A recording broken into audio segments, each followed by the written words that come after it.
In this video, I'm just going to take you through a quick run-through of some of the things in Windows 10 that may be new for you. Windows 10 has been around for a long time, so hopefully you've had some experience with it on a personal device. And this transition will be fairly easy for you. Real quickly, as always, remember you can go to our tech website, tech.c-ischools.org. And once you're there, we have some different training options along the top. Okay?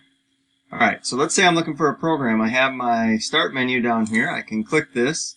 I can scroll through my list of programs right here.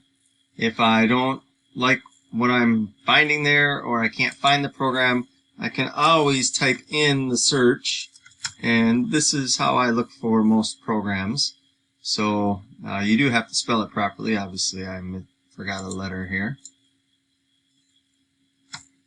So if I'm looking for Microsoft Word, then I would search for that.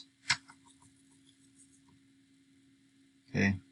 At this point, it's not coming up. I believe my computer's going through an update. Okay, let's say that I wanted to find Chrome. I would just search for Chrome.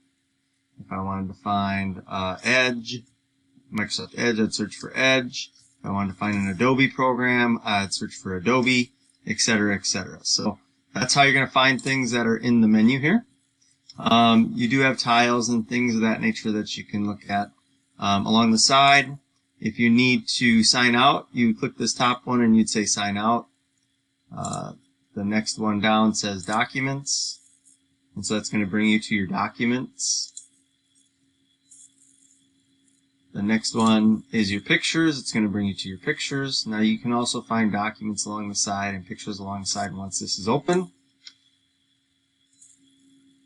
This next one is your settings, which will open up some settings for you. You can get some different system settings.